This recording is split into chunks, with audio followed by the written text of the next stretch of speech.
not only is this space providing housing and a space for people who are homeless, but it's also occupying in order to demand that acknowledgement as unceded territory and that expansion and the healing center.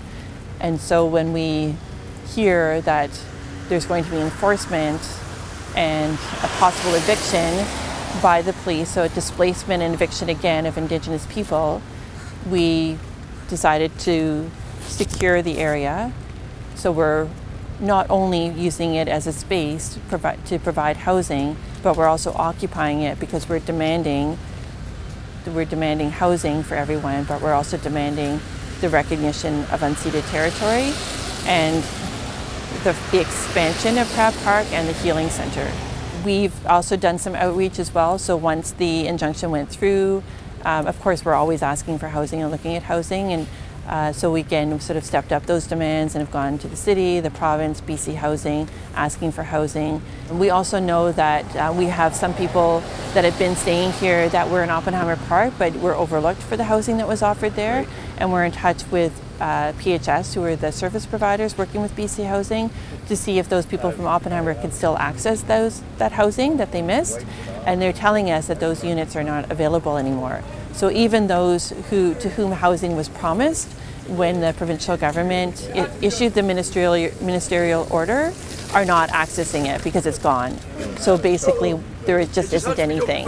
Of course, on the other hand, we know there's empty hotels that could be put to use, but there's not the push or the political will to do that. Even the way the judge portrayed it, Judge Hinkson, when he granted the injunction, he portrayed it that, well, you all got housing, so you don't need to be there. But that housing was maybe 5% of the people who really need it.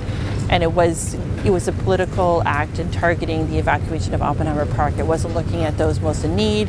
People here, we had people who are 10 years on the waiting list, 6 years on the waiting list. And then we have people in Oppenheimer Park who may not have been in the same position or most in need, but they're, because the effort was to evacuate the park and not really around health and safety or COVID or anything like that. So the people in Oppenheimer Park accessed housing, temporary housing, which is great, and it's wonderful that they were able to access that. It also means they're in line now for permanent housing coming out of the hotels, which are temporary. So people who've been on the waiting list for all those years are just further down the waiting list and waiting longer. So it was only offered to a certain percentage of people who really needed it, that are homeless or people in shelters that should have been offered housing. I know with one shelter they were saying people were so upset because there's many seniors who've been waiting for years and years, who are obviously much more vulnerable and more in need, especially around COVID. And then instead it was given to people in Oppenheimer Park. And then people in SROs that maybe are looking for better housing or something that's a bit more COVID safe, that offers better social distancing. So when you add up all those groups, the people who really need it, what was given at Oppenheimer Park is about 5%. And yet the judge is portraying it that everyone has housing, so there's no need to have an encampment like this. We had a call for supporters when we knew the injunction was going to be enforced. And we actually are in solidarity with Black Lives Matter. So on Saturday we rallied with Black Lives Matter, and then we had a joint rally here, and we had about 200 people on site. And they actually Black Lives Matter read a statement in support of Crab Park.